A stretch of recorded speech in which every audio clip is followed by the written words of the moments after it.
Desde los Andes ecuatorianos, en las mágicas colinas aledañas al río Intag, provincia de Imbabura, nace un café, cultivado con amor por valientes mujeres a las que pertenece la marca Francesca. Cada grano se escoge con cuidado para que cada taza de café sea una experiencia única. Francesca te inspira. Francesca te apasiona. Francesca te enamora. En cada sorbo, descubre lo mejor de ti.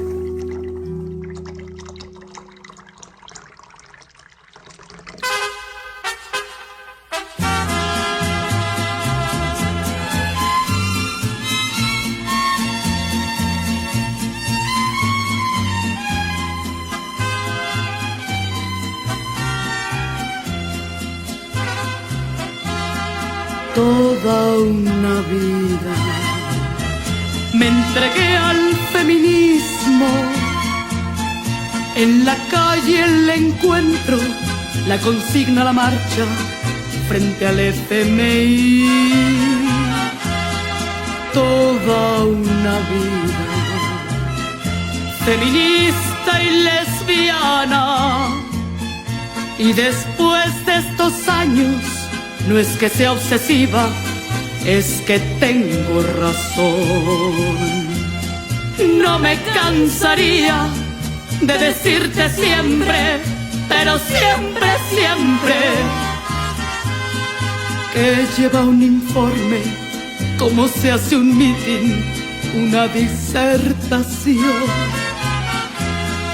Toda una vida escribiendo proyectos para la ONU en Ginebra. No sé cómo me pides que resuma en WhatsApp.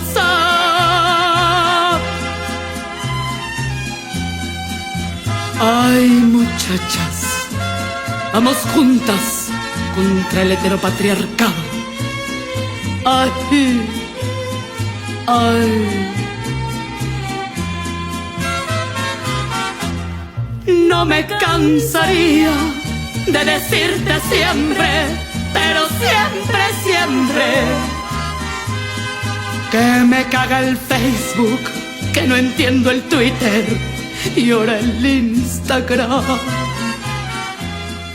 Toda una vida. Bienvenidas, bienvenidos y bienvenidas a un miércoles feminista más y a nuestro programa Ruta Feminista.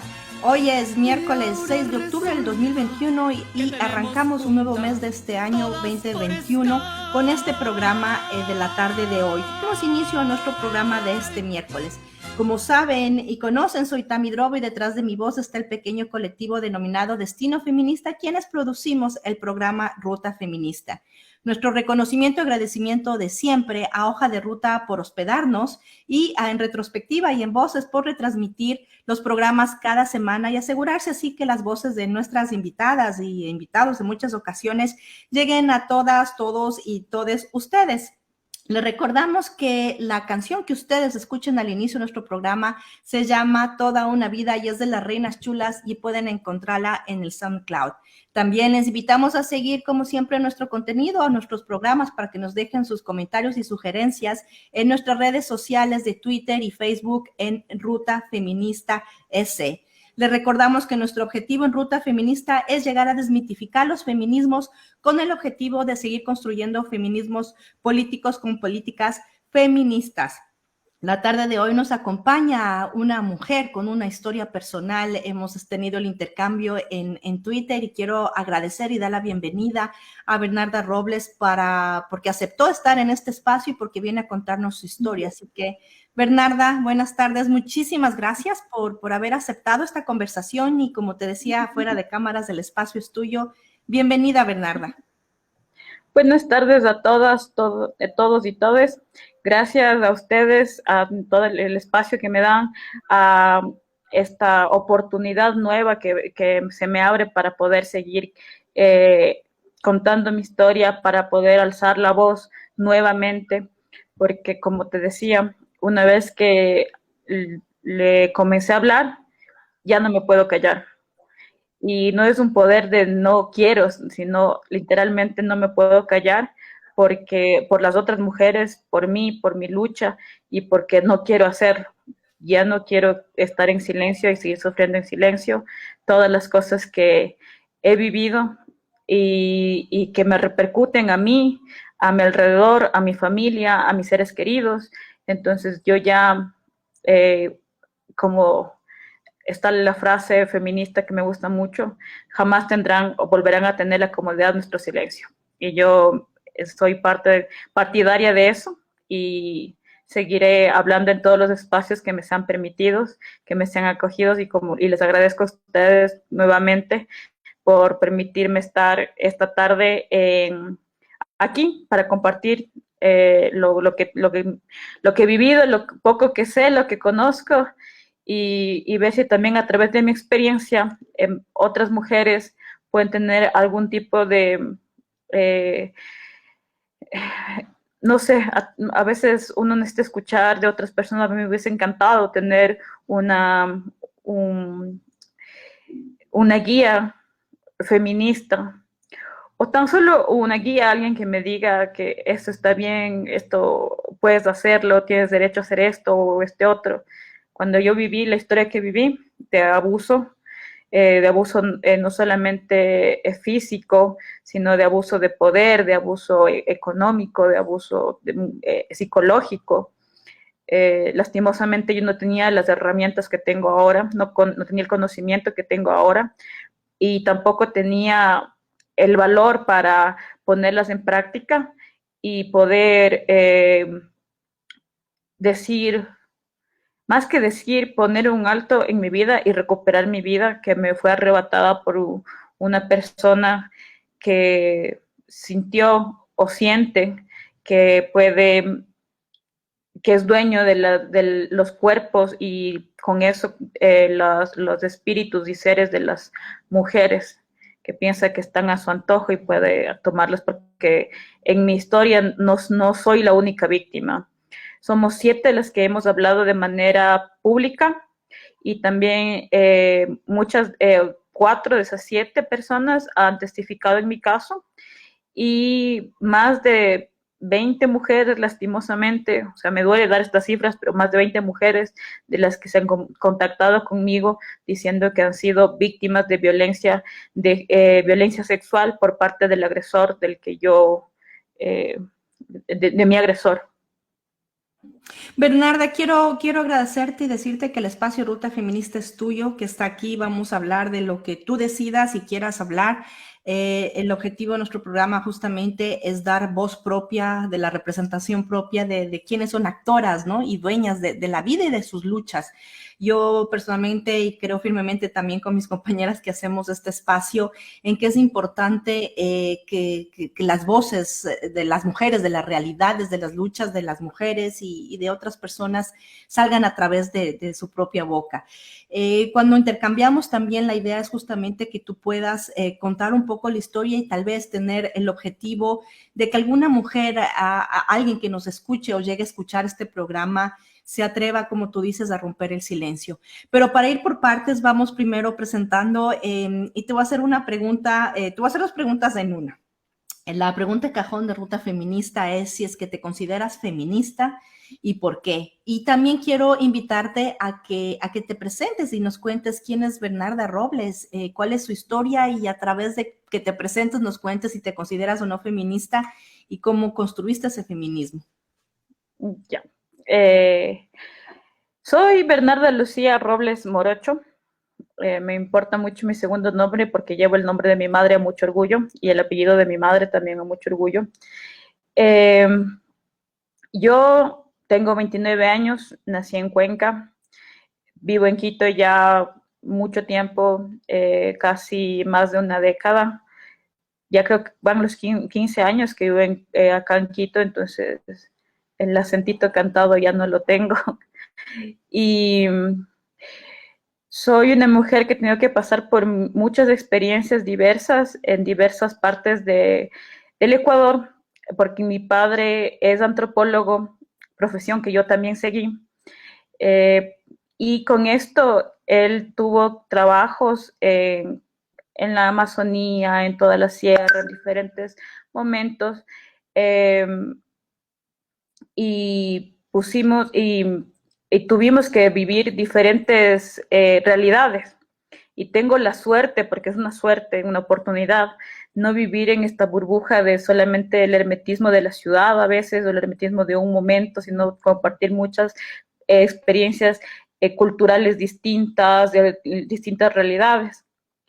Y yo quiero comenzar hablando desde mi familia, porque creo que la primera muestra de feminismo que yo he vivido sin darme cuenta, sin ser consciente que era un feminismo, fue con mi familia. Ha sido con mi familia, con mis padres, y lo sigue siendo.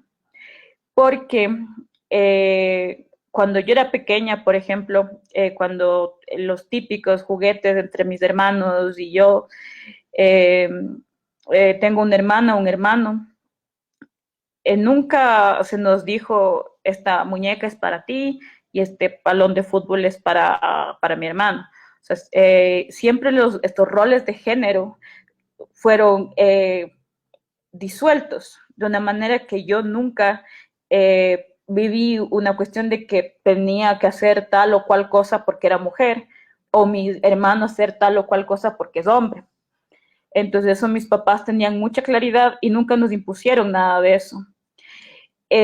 Como por ser cuencana, tengo una tradicionalidad que viene un poco más de la cultura y de la religiosidad católica, que en esta parte sí hay unos roles de géneros muy marcados, y con estos roles de géneros tienen actividades, como entonces era todas las primas a cocinar, los primos pueden jugar, mientras nosotras teníamos que estar en la cocina, o por ejemplo en invitaciones que nos hacían aquí en Quito, a parrilladas cuando era joven, era adolescente.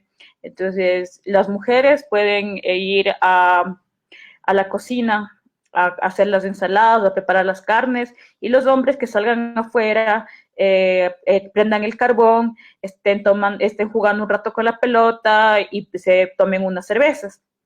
Mientras las mujeres estamos adentro, y para las mujeres había estas cremitas de licor muy suavitas.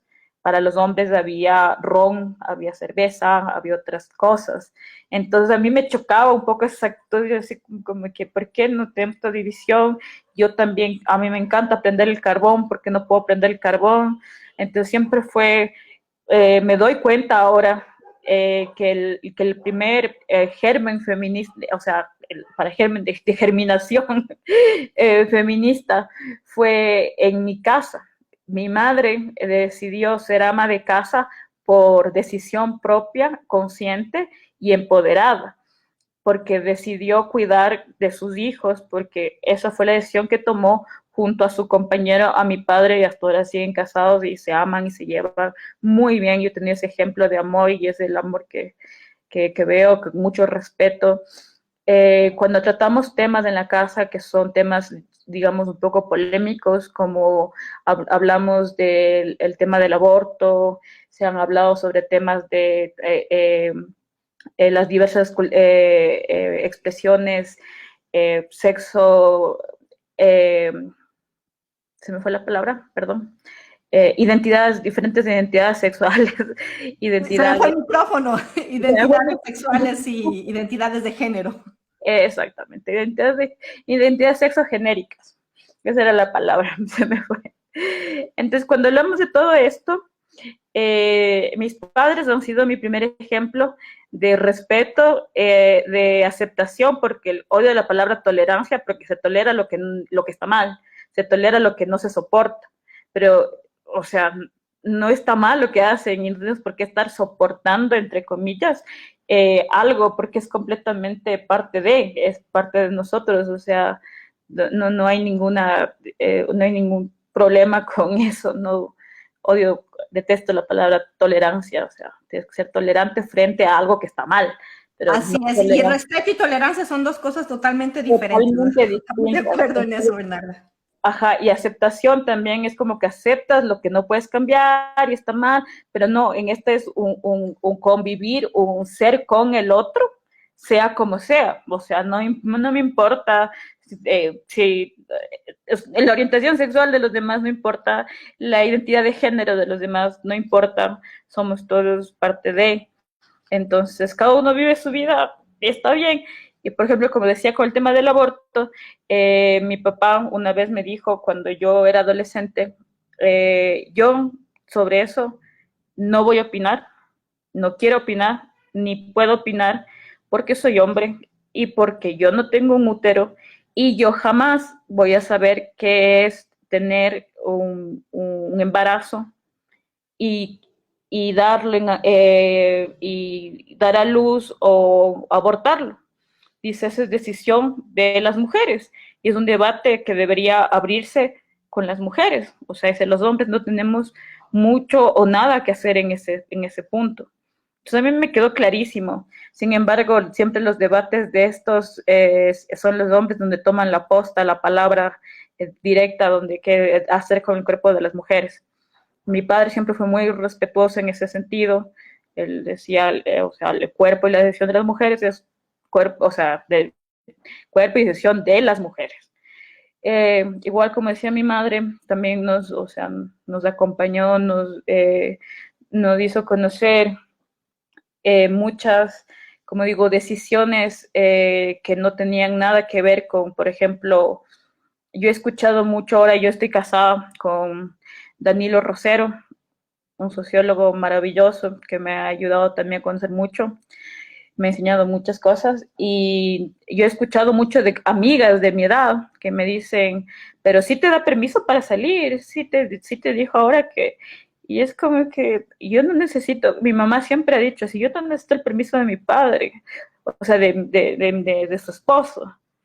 Y mi mamá me comenta que cuando ella era joven, en Cuenca, como digo, esta tradicionalidad muy arraigada, esa tradicionalidad cultural, esa Es tradicionalidad. conservadora. Disculpa que te interrumpa aquí, Bernarda, para dar un poquito de contexto a quienes nos escuchan quizás en otros países más allá de Ecuador. Cuenca es una ciudad súper conservadora, muy religiosa, con muchos, sí, con muchas familias, de hecho, muy tradicionales que defienden muchísimo desde la religión católica, apostólica y romana, pues los valores, las tradiciones familiares. Entonces, para que tener un poquito de contexto de dónde provienes, de lo que significa la ciudad de Cuenca dentro de un país como Ecuador, ¿no? Eso Claro, nomás. y muchas gracias. Sí, no me olvidé de ese detalle. Y claro, y se defiende el status quo, o sea, uno necesita, o sea, las cosas son así porque son así.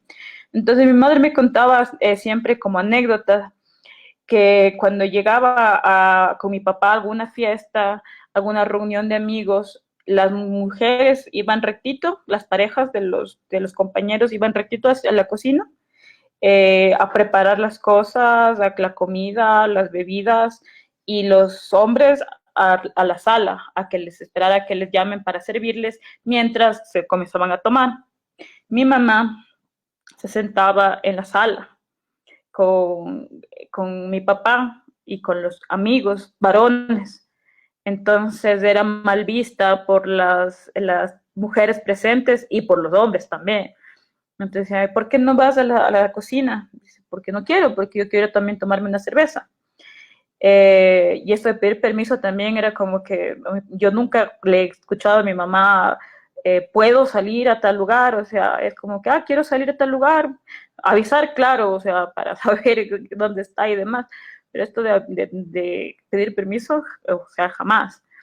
Y, y yo con este ejemplo también he hecho mi vida y también en mi matrimonio se replica lo mismo, replicado estas prácticas que me parecen buenas, me parecen normales, o sea, en mi contexto, por suerte, me parecen normales.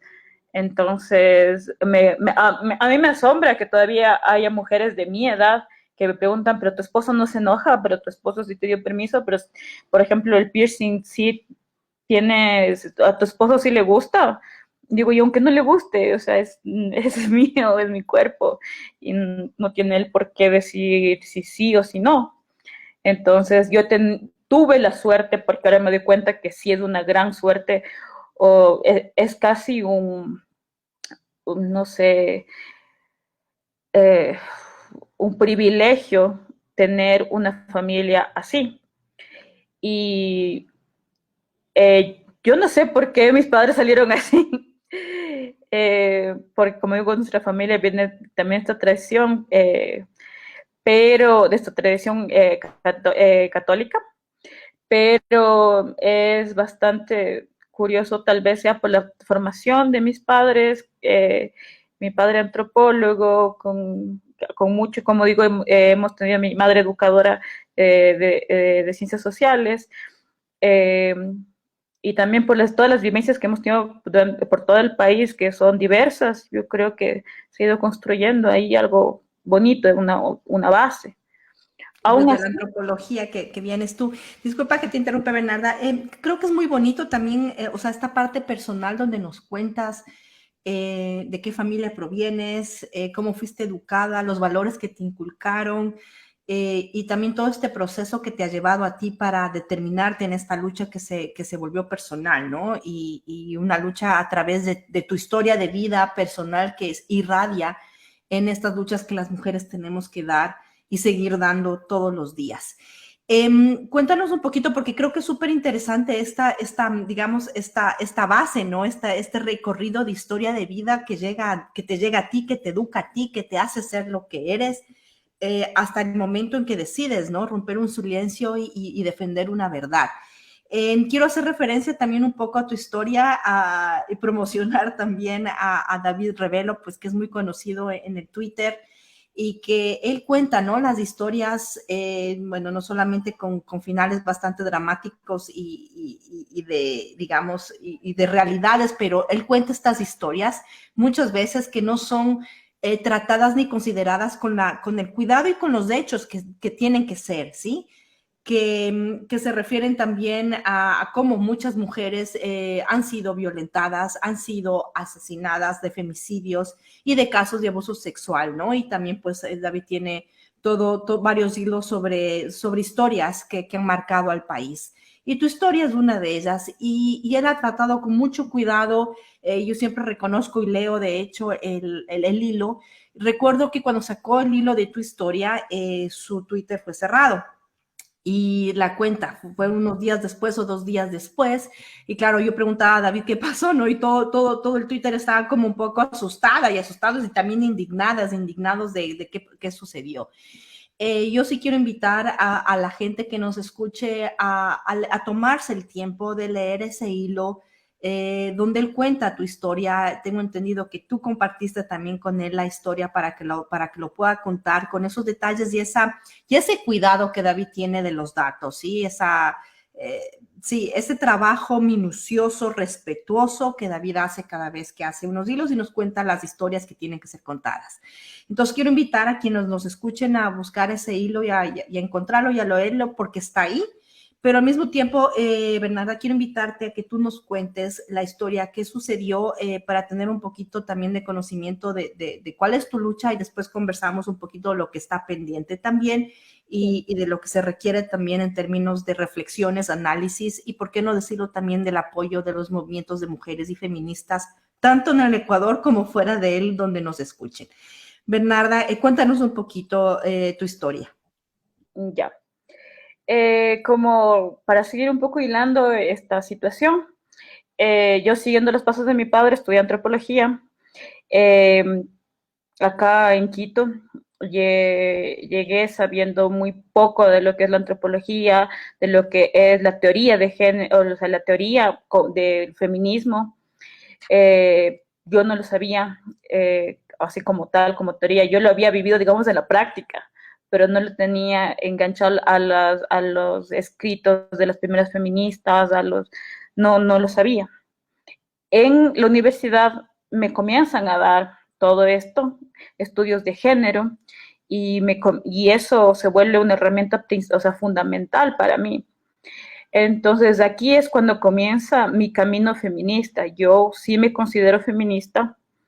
Eh, yo creo que mi lucha es feminista y que intento ser coherente con mi discurso y con mis actos desde el feminismo, porque Yo creo que el feminismo en sí mismo no es un lugar al que llegar, sino el feminismo es una forma de ser y hacer las cosas.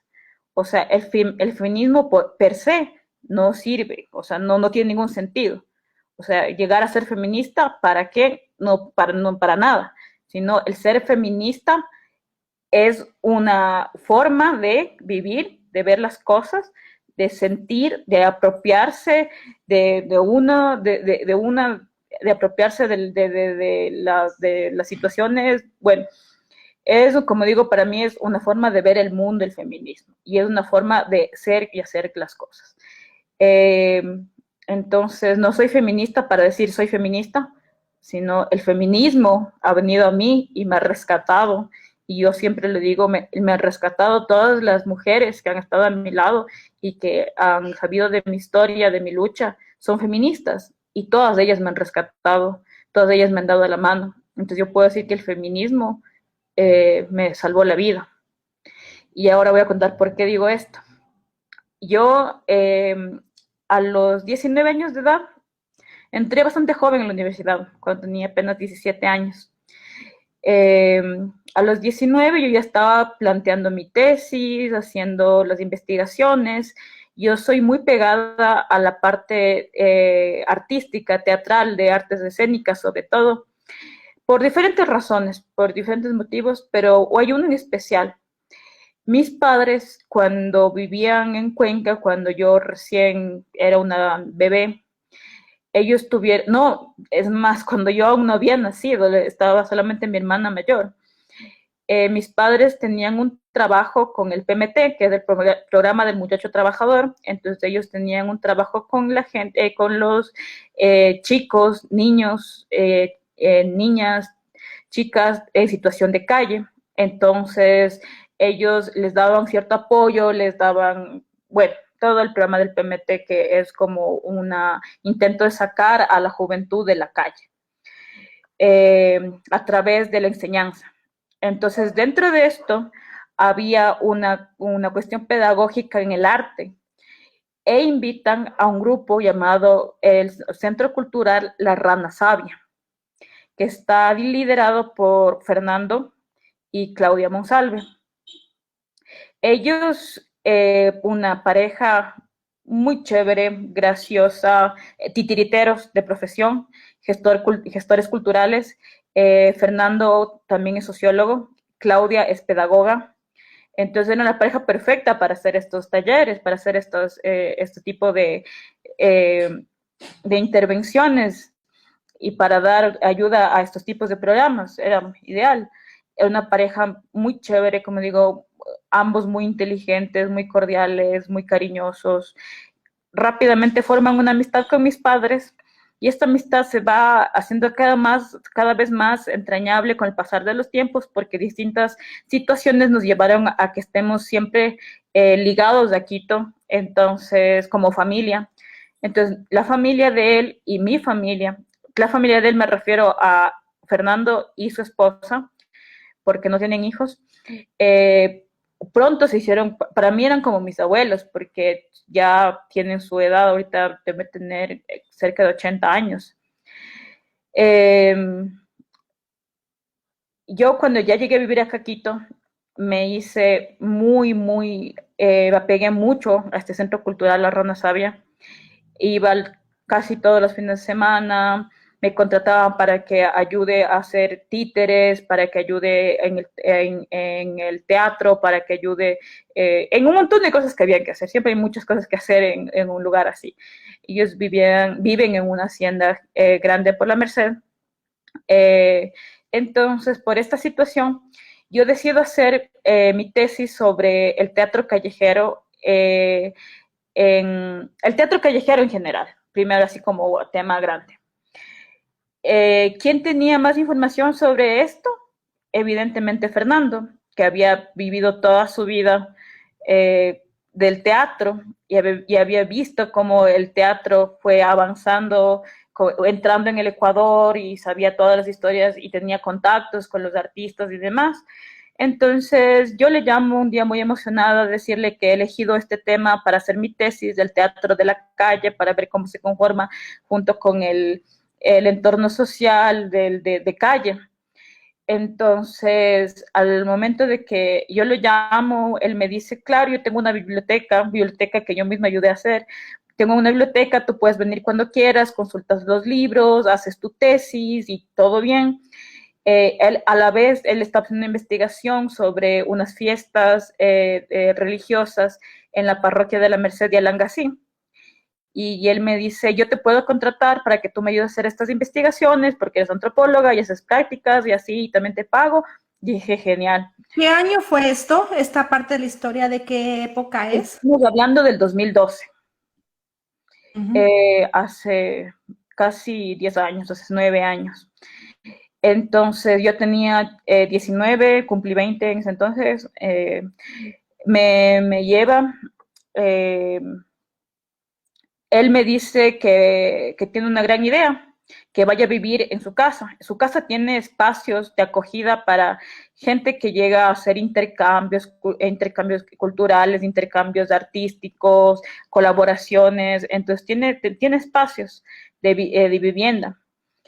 Me dijo, te voy a dar un espacio, un mini departamento para que tú puedas estar ahí, porque la razón principal era porque la casa de mis padres es muy lejos de la universidad y es muy lejos de la Merced. Entonces era para mí imposible ir de la Merced a la universidad, de la universidad a la casa de mis padres, de la casa de mis padres toda la Merced. Simplemente el tiempo era imposible. Entonces yo consulté con mis padres me dijeron, ok, anda, claro, cómo no, si les tenemos toda la confianza del mundo, si ellos han sido para nosotros. Amigos de tus padres, de tu madre, o sea, sí, era Claro, como no solo familia. amigos de mis padres y de mi madre, sino, o sea, para mí eran como mi familia, eran como mis abuelos, yo los quería mucho, yo los iba a visitar siempre, eran amigos conocidos desde hace más de 30 años, o sea, desde antes que yo nazca, y él me vio desde que yo era una niña, una bebé. O sea, la Entonces, imagen que tú tenías básicamente de él era de tu abuelo, ¿no? O sea, de exactamente. alguien muy querido por ti. Ujú. Muy querido, cercano, admirado, respetado, alguien que yo le tenía mucho, mucho aprecio. Yo lo tenía en un pedestal. Para mí lo que él decía era ley, para mí lo que él decía, o sea, era todo, y yo lo admiraba muchísimo, muchísimo. Igual que a su esposa, pero tenía una admiración por él, porque teníamos una rama parecida de los estudios, a él también le gustaba, o sea, le gustaba leer mucho, compartíamos un poco esta parte, entonces tenía una especial admiración por él, por Fernando. Cuando yo llegué a vivir acá, al comienzo todo fue tal cual lo planeado. Yo hacía mi tesis, le ayudaba en su investigación, me pagaban, yo vivía chévere, yo iba a la universidad, todo estaba bien. Hasta que un día él comenzó con eh, miradas y comentarios un poco, podría decir intimidatorios o un poco subidos de tono, no sé cómo referirme a esto. Eh, por ejemplo, o sea, puedo poner un ejemplo, un día me puse una falda y me dijo, te queda muy sexy. Y yo digo, ok, eso es una palabra que podría ocupar una persona de mi edad, tal vez no un abuelo diría que estás muy linda, te queda bien esa ropa, pero digo, se le fue, está bien, no me voy a hacer líos. Me quedé, no me gustó, me quedó sonando algo raro, Te pero no le di, incomodó. me Sentiste que te incomodó, incomodó y que no estaba bien. ajá, pero no le di importancia. ¿Por qué? Porque era él, porque era mi abuelo, básicamente, porque era, o sea, dije, no, o sea, ¿cómo va a haber una mala intención aquí? Entonces no le di ninguna importancia y continué. Pasaron los días y estos comentarios se hacían más seguidos. Eres muy bonita, tenía el cabello larguísimo, larguísimo hasta la cintura. Me decía, me encanta tu cabello, pareces una flor, eres... Y yo decía, bueno, entonces comentarios halagos bonitos de parte de un abuelo, tan chéveres, pero ya se está pasando, o sea, como que, o sea, le sentía como que eran muchos halagos. Ya te incomodó y ya sentías que estaba fuera de los marcos de la relación que habían construido o que tú tenías con él. Exactamente, o sea, como que ya no. Eh, un día yo me caí o sea, me caí durísimo, o sea, me fui al suelo, pero de esas caídas que uno sale pero volando y se raspa con todo. Y ¿Te caíste cómo? ¿Estabas caminando en bicicleta o...? no, escuché que sonaba el teléfono de la casa, entonces yo corrí a atenderlo, como es una hacienda gigante. Yo dije, debe ser mi mamá o mi papá que me están llamando para saludar. Entonces yo corrí para contestar el teléfono y como digo, la hacienda es muy grande, o si uno no corría, solamente no alcanzaba a contestar el teléfono. Ya me daba vergüenza ocupar de nuevo el teléfono de ellos porque si no se gasta ¿cómo es? Yo prefiero que mis papis me llamen, entonces corrí para contestar. Y en eso que estaba corriendo me tropiezo, me pego un tropezón y me voy, pero así me pego una caída, pero de esas monumentales. Entonces me raspa toda la pierna y enfrente de ellos, enfrente de Fernando y Claudia. Y Claudia, o sea, enseguida me levanté y me senté y vi mi pierna que estaba sangrando, que estaba hinchadísima. Entonces Claudia dijo, voy a traer una crema de caléndula para que te ayude para la inflamación y ya vuelvo. Y se metió a ver la crema. Mientras tanto, Fernando se fue a mi lado y me dijo, ¿te duele mucho? Y yo así, sí me está doliendo, pero sí me golpeé bastante. Entonces comenzó a frotarme la pierna, era la pantorrilla. Pero de repente, casi que sin notarlo, ya no era la pantorrilla la que me estaba frotando, sino ya era el muslo. Entonces yo me asusté mucho y dije, ¿por qué hace eso? O sea, el muslo no está herido, ¿por qué me está tocando ahí? Y simplemente llegó Claudia y él como que se detuvo. Yo tomé la crema y salí corriendo y me encerré en mi cuarto. Y ahí me puse a pensar, esto está muy raro, algo aquí está pasando. Después de eso, las cosas solo fueron escalando. Y eso quiero aclarar, que la violencia, el acoso, el abuso, tiene un comienzo y después solo escala, solo va en aumento. Nunca he visto al menos en mi experiencia y en las que de gente que he conocido mucha gente aparte, que ha tenido que ha sufrido violencia sexual, que son sobrevivientes de agresiones sexuales, que me diga, o sea, como que fue de repente, sino siempre hay como señales, como estas formas de ir, que va subiendo, y uno dice, no, ya va a parar, ya va a cambiar, pero eso no pasa, no cambia, y no para, sino todo solo sigue. Y además llega un momento en que también te hacen dudar de la incomodidad que tú puedas tener y decir, no, es mi interpretación, no puedo que yo esté mal, porque es como un juego, ¿no? Va el abuso escala y después baja como para que no sigas creyendo que vas en su vida, sino que también es una violencia emocional y psicológica que te hace dudar que realmente estás viviendo un abuso, porque retrocede para después escalar más. Y que tú tengas estas dudas. Efectivamente, así fue mi historia.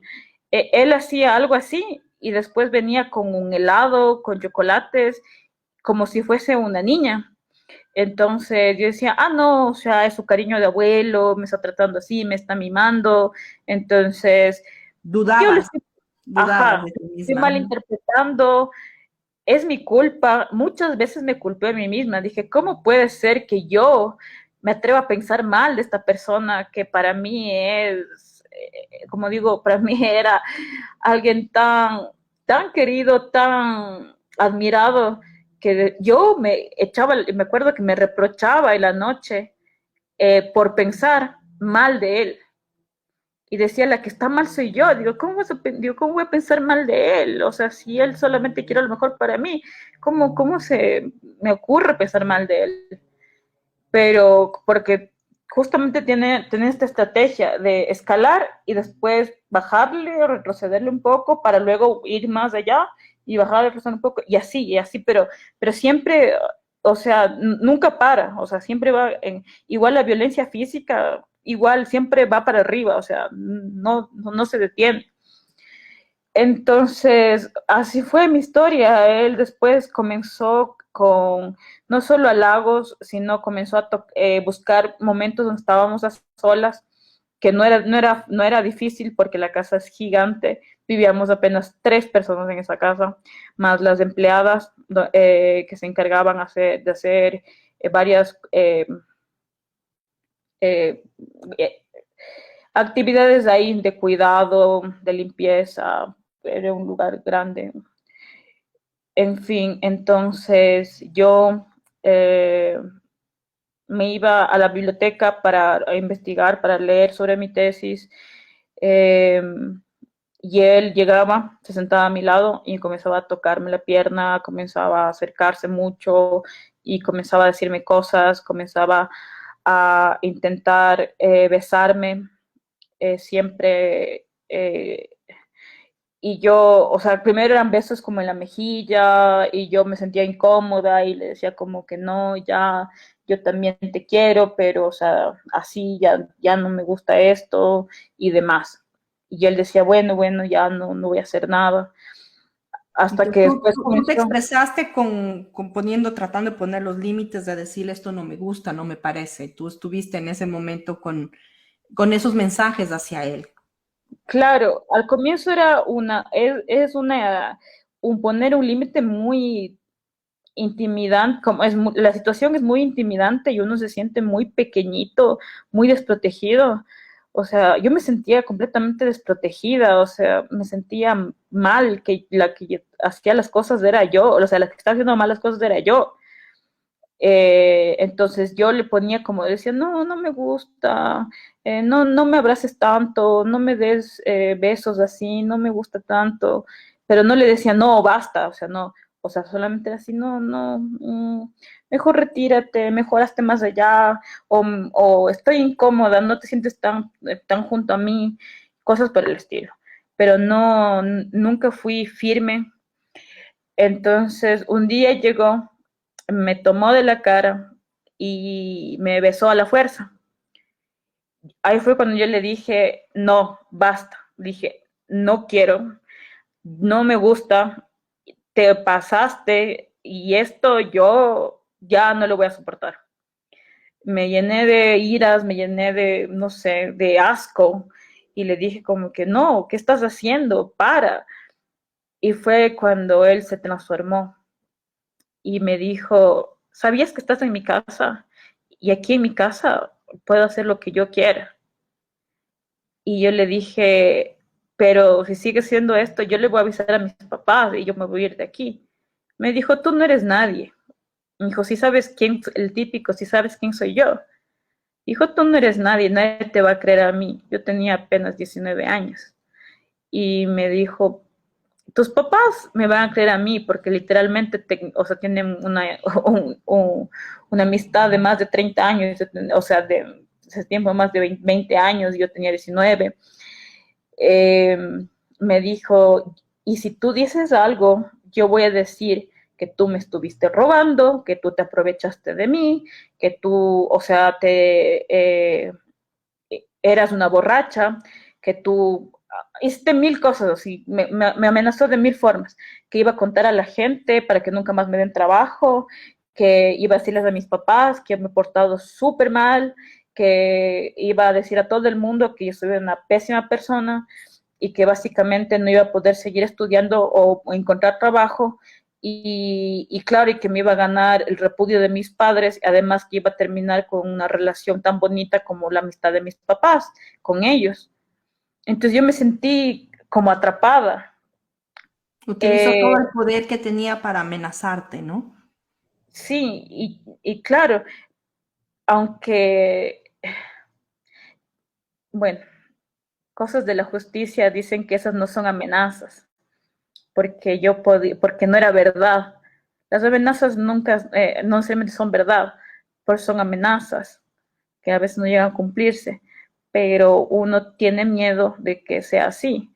Y mi mayor miedo era que nadie me crea. Y bueno, Entonces, yo convertí mis días en una rutina para escapar de él. Intentaba todo el tiempo no cruzarme con él, me escondía, llegué a esconderme en baños, llegué a esconderme en lugares así como, no sé, en armarios, en cuartos, en la bodega, escuchaba pasos y solamente me escondía. Donde encuentre, donde esté más cerca, me escondía. Porque sabía que era él buscándome. Y la cosa siguió así, y era peor. Él llegó a encontrarse conmigo, yo escuchaba los pasos y literalmente comenzaba a temblar, el cabello se me caía, adelgacé muchísimo, o sea, pesaba como 42, 43 kilos, eh, tenía mucho acné y me dijeron que era acné por estrés, eh, no podía dormir, tenía pesadillas. Y cuando iba a la universidad me preguntaban, ¿qué te pasa? Porque vieron un cambio en mí. Y yo tenía terror a esa pregunta del ¿qué te pasa? En la universidad o cuando yo venía a visitarles a mis papás, me decían, ¿qué, estás bien? ¿Qué te pasa algo? Y yo me ponía muy a la defensiva, muy agresiva y decía, no me pasa nada, no me pregunten eso, yo estoy bien, déjenme en paz. A ustedes, ¿qué les importa? O sea, le respondía así a mis amigos y a mis papás les decía, solamente estoy bien, déjenme. No me pregunten más, estoy bien. Pero era evidente que físicamente se notaba un cambio y emocionalmente se notaba también un cambio. Yo era una persona que me gustaba estar con mis amigos, era una persona que me gustaba salir y de repente comencé solo a encerrarme en el cuarto y no volver a ver a nadie, no llamar a nadie, quedarme ahí mucho tiempo. Como decía esta persona, Fernando, me abrazaba y perdón por ser tan explícitos, él frotaba sus genitales contra mi cuerpo, me obligaba a que lo toque, yo lloraba, él me clavaba muy duro sus brazos, sus dedos, perdón, en mis brazos bueno, me obligó a hacer muchas cosas muy feas y que yo no quería, pero yo ya sentía que no tenía salida, no tenía remedio, yo sentía que no, que esa era pesadilla que nunca se iba a acabar.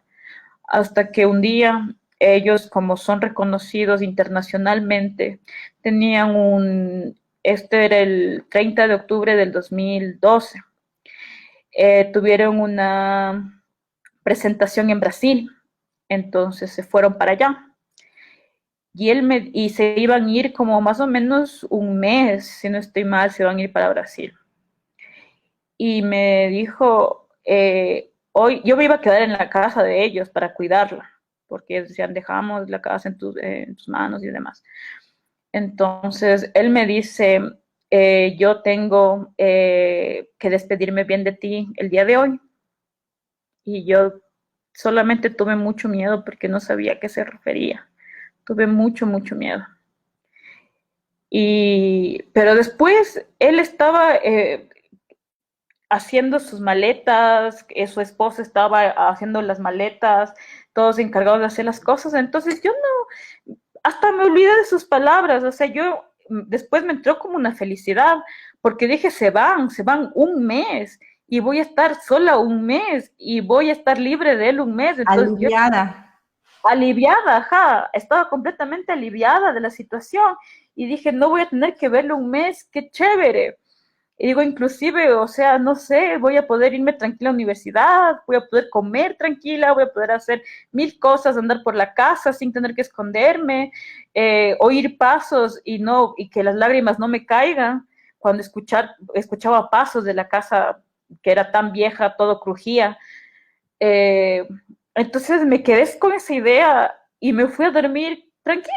Dije, bueno, y yo le dije que les vaya muy bien, nos vemos, suerte en su viaje, chévere, y me fui a dormir.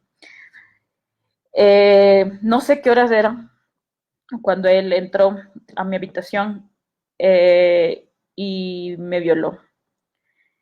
Después de eso, yo solo escuché que ellos salían, no sé cuánto tiempo habrá pasado, pero yo escuché que ellos salían eh, o sea, que el carro que les iba a ver se llegó, se fueron y me quedé botada en el piso, llorando sin saber qué hacer ni nada.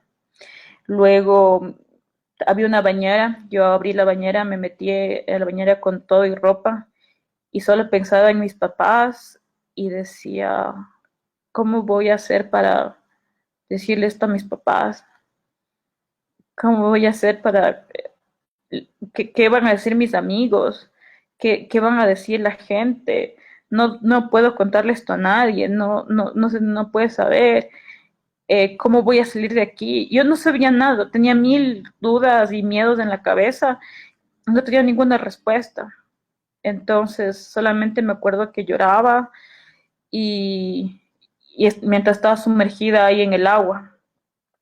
Apenas aclaró el día, yo me vestí y salí para la universidad. En la universidad me encontré con una profesora con la que teníamos pendiente un trabajo. Ella me llevó a su oficina, vio que yo estaba mal, ella me contó, pues estabas completamente desencajada, casi como en shock, y me preguntó, ¿qué te pasa? Y yo así, nada, no me pasa nada, aquí están el trabajo y ya me quiero ir. Y me decía, no, pero es que algo te pasa, y me insistió varias veces hasta que me dijo, ¿alguien te hizo algo? Y yo me puse a llorar y dije, sí, digo, me violaron. Y ella lloró conmigo y me abrazó y me dijo, chiquita, siempre me dicen chiquita, mido 1,47. Entonces me dijo, chiquita, tienes que salir de ahí. No puedes estar más ahí, corres peligro. No importa que ellos ya no estén, tú tienes que salir de ahí.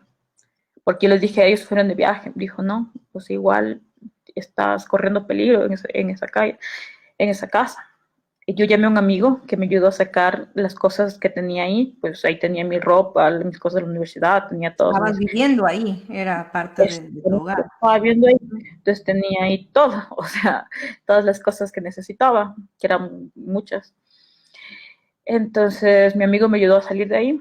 Luego regresé a la casa de mis papás, me encerré un tiempo, luego les conté a mis papás, dije, no podía más, era algo que le tenía atorado, y les dije, papás, tengo que ver con ustedes, y sé qué pasó. Yo digo, es que no sé ni cómo decirles, es algo muy serio, eh, y les conté lo que había pasado. Les conté el acoso, porque también se habla solo de la violación, pero yo viví un acoso sistemático por más de 8 meses, 8 meses que me destruyeron. Entonces siempre, o sea, la violación fue como que la gota que derramó el vaso y lo que me hizo salir de ahí, pero el tema del acoso a mí me dejó eh, un Es como el dolor. trayecto, ¿no? O sea, es el acoso, la violencia, lo que tú dices sistemáticamente, acabarte para terminar culminando ese abuso, esa violencia a través de una violación sexual, ¿no? Ajá. Entonces fue, o sea, fue muy fuerte. O sea, como digo, todo el mundo habla solo de la violación, pero los estragos que dejó en mí, en mi psique, en mi alma, en mi ser, psicológicamente, los estragos que dejó también el acoso fueron muy fuertes, son muy fuertes. Y bueno, yo viví callada mucho tiempo, tenía miedo, tenía mucho miedo de que mis amigos se enteren, porque yo sentía culpa. Yo decía, me van a decir, ¿por qué no te fuiste de ahí? ¿Por qué lo permitiste? O sea, tú pudiste o pudiste haber salido cuando querías, y un montón de cosas así que no Que no son se entiende. fáciles. No se entiende tampoco cuando estás siendo violentada sistemáticamente lo que implica para tu voluntad y tu poder de actuar y de reacción y de respuesta, ¿no? No se entiende. Cuando se estudia la violencia se comprende que es justamente eso, ¿no? Quitarte la voluntad y poner encima más la culpa para que todo sea culpa tuya. Bernarda, ¿qué te llevó a romper ese silencio y el momento en que hablaste con tus padres te creyeron inmediatamente? ¿Y qué te llevó a romper el silencio? Pero además, ¿De dónde tú te abrazaste en esas fuerzas para poder hacer la denuncia y poder hablar y contarlo más allá de todo el apoyo emocional, psicológico, físico que se requiere cuando eres víctima de todo tipo de violencias, ¿no? Cuando yo les conté a mis padres lloraron junto a mí y me dijeron, vamos a hacer todo lo que tú quieras o vamos a respetar tu decisión y hacer lo que tú quieras que hagamos. Me dieron opciones. Por ejemplo, podemos ir a hablar con él, podemos reclamarle, preguntarle qué está pasando, qué pasó, por qué hizo eso. Podemos poner una denuncia, podemos irnos, no sé, me dieron muchas opciones. Y yo estaba tan mal, tan desgastada, tan cansada, tan asustada, que lo único que dije es, quiero dormir, déjenme dormir. Esa fue mi respuesta, solo quiero dormir. Poco tiempo después dejé la universidad, y con poco tiempo después me refiero a días después, o sea, la semana siguiente, 2 semanas después, no lo recuerdo, me fui y dije, me retiro, dejé mis estudios. Conseguí, por suerte, algunos trabajos fuera de la ciudad. Entonces me fui a trabajar en la costa, en la Amazonía, y yo pensaba que con eso iba a calmar mi dolor o iba a olvidarme de lo que pasó, pero no. O sea, porque es un dolor que sigue contigo, que no está en el lugar, sino, claro, el lugar me recuerda más, estar en Quito me recuerda más, pero el dolor me acompañaba a todo lado y no había lugar que, por más lejos que me vaya, sentía el mismo dolor,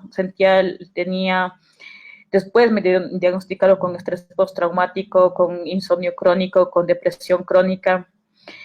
¿Qué fue lo que me llevó a, a dar este paso? Yo, cuando le conocí a mi esposo, al que ahora es mi esposo, yo le comenté esta situación, porque yo quise entrar y ser sincera con todo. Y le dije, a mí me pasó esto, y él, en lugar de asustarse o darme la espalda, él me apoyó, me dijo, o sea, lo siento mucho que hayas tenido que vivir esto, y me apoyó. Y creo que ese es otro privilegio que yo tuve, el que mis papás me crean y el que mi pareja me crea, y que mi pareja también esté dispuesta a estar a mi lado en todo momento, cosa que no es común. O sea, según las cifras que no, o sea, que son correctas, la mayoría de mujeres nadie les cree, porque la mayoría de abusos se cometen en los mismos círculos, Y círculos además familiares. en una relación de poder, o sea, quien violenta, quien viola es un hombre que tiene poder sobre las mujeres. Y cuando hablamos de ese poder no es necesariamente el jefe, pero o es una persona mayor, ¿no? Se dan también estas violencias dentro de las relaciones de poder que existen entre las personas, en este caso entre nosotras las mujeres y quienes nos violentan, ¿no? Exactamente. Entonces, que te crean es difícil. Mis padres jamás dudaron ni una sola palabra de lo que yo les conté. Y mi esposo tampoco dudó de nada de lo que yo le conté. Y me aceptó así. Y eso me dio seguridad. Me dio mucha seguridad cuando encontré una pareja que me acepta así, porque a otras parejas que les había comentado de esta situación me decían, chuta, pero ya nada. Pero él lo tomó bastante bien. Él lo dijo, eh, yo recuerdo que cuando yo cumplí 25 años, me trajeron un pastel, el típico acá, el pastel, las velitas soplan, pido un deseo. Y recuerdo que el único deseo que yo tenía era algún día solo poder hablar y contar lo que me pasó. No buscaba ni siquiera justicia, ni siquiera ponerle una demanda, solo poder hablar sin que me duela. Y ese era mi deseo de cada año. Y yo no puedo creer cómo viví tantos años donde el deseo de tu cumpleaños sea poder hablar sobre tu violación. Bueno, como decía, yo pude hablar sobre mi violación sin ser juzgada junto a mi pareja. Ya estábamos viviendo juntos y era normal que yo me despierte gritando, me despierte con pesadillas, me despierte muy mal y que después de eso no pueda dormir, me despierte 2, 3 de la mañana y luego ya no pueda dormir más. Y el impacto en tu psiquis y en tus emociones de algo así es, o sea, es un estrés postraumático que afecta tus funciones naturales, dormir, comer, vivir, estar tranquila. La ajá, función tan natural como dormir. ajá, pasaba de ganar mucho peso a perder mucho peso, o sea, y era todo por un tema de ansiedad, por un tema del estrés postraumático que todo esto conllevaba. Entonces, yo, como digo, esa noche no fue una noche especial porque igual tuve mis ataques de ansiedad, tuve pesadillas, me desperté llorando y mi esposo se fue a trabajar. Yo abrí Twitter y me puse a ver y vi que ellos iban a dar una presentación normal, o sea, lo que siempre hacían, dar presentaciones. Eh, y simplemente algo en mi cabeza me dijo, no, no más, no más, no más, no más, no más, esto no puede seguir así. Ellos no pueden seguir como si nada, hablando, siendo ellos, o sea, haciendo sus cosas, viviendo su vida de manera plena, libre, y después de lo que me hicieron, y yo vivir años, ya entonces habían pasado como 6, 7 años, digo, sufriendo, llorando, con pesadillas, con psicólogos, con psiquiatras, con medicinas, eh, con un montón de ayuda, contención de mi familia, de mi pareja, sin poder trabajar, sin poder terminar los estudios, porque yo entraba a la universidad y recordaba lo que me había pasado y literalmente yo no podía pisar la universidad, literalmente yo no podía irme al valle, porque allá residen ellos. Tengo amigos que viven en el valle y me decía, vamos al valle, y yo solamente lloraba y no sabía por qué. Y ahora me doy cuenta de cuánto fue la afectación que él tuvo en mí, que ellos, porque su esposa fue una cómplice, porque su esposa supo lo que pasó y calla y testificó en mi contra en el caso. Y yo me daba cuenta de a pocos, con el pasar de los años, cómo todo esto me iba afectando, cómo afectó mi vida. Todos mis sueños se fueron destruyendo. La persona que yo fui ya no estaba. La persona que yo quería ser apenas quería sobrevivir. Tuve 4 intentos de suicidio. Uno casi, eh, uno casi efectivo. Pero no tan efectivo porque estás contándonos tu historia ahora, Bernarda. Casi, porque pude salir, estuve muy mal, muy, muy, muy mal en UCI 3, 4 días y luego pude salir. Entonces, yo no soportaba y decía, yo estoy padeciendo todo esto y ellos están tranquilos dando sus obras, haciendo su trabajo, ganando su dinero, actuando con niños, con mujeres, con posibles víctimas, y dije, no más, no más. Entonces recuerdo que ese día dije, hasta aquí llegó todo. No me importa si me meten presa a mí por decir el nombre de él, dije en ese momento.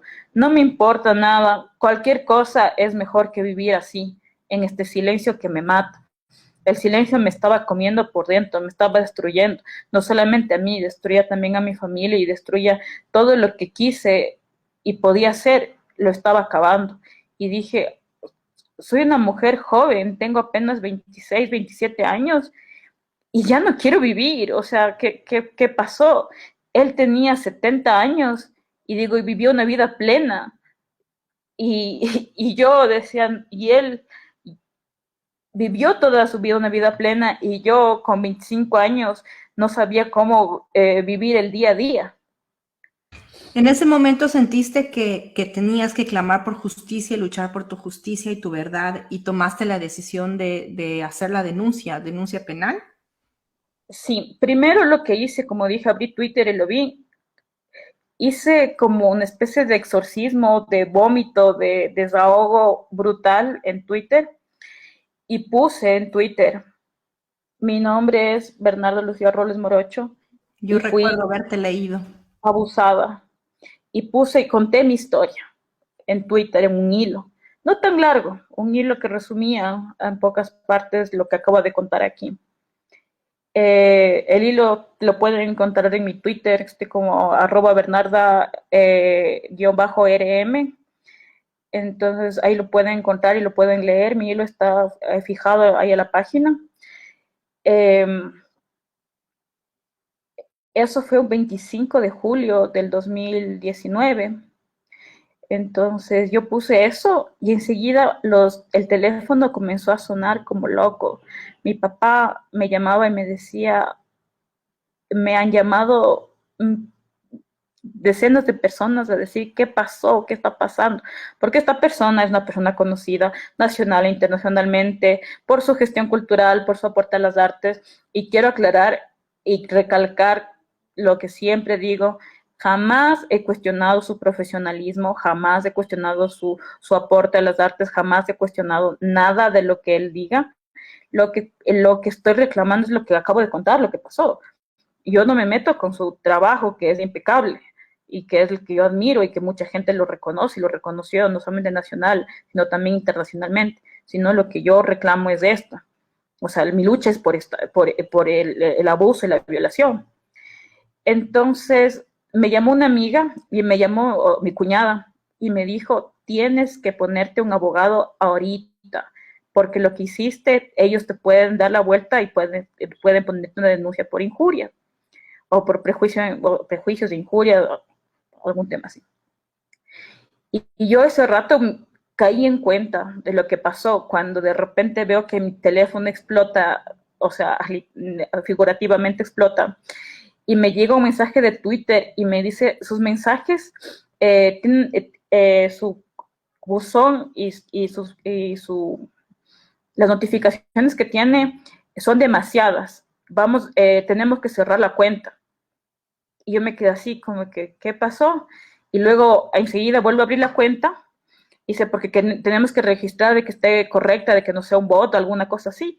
Y yo cuando abrí tenía 3,000 mensajes en cuestión de 10 horas, así tenía 3,000 mensajes y no sé, me llegaban tantas cosas, Una muchos de los... avalancha, rompiste el silencio y fue una avalancha de reacciones por parte de una red social que se queda ahí, pero que va más allá, ¿no? Entonces, Sí, cuéntanos, ¿tuviste mujeres que empezaron a contactarte, a decirte que a ellas les pasó lo mismo con este hombre? exactamente.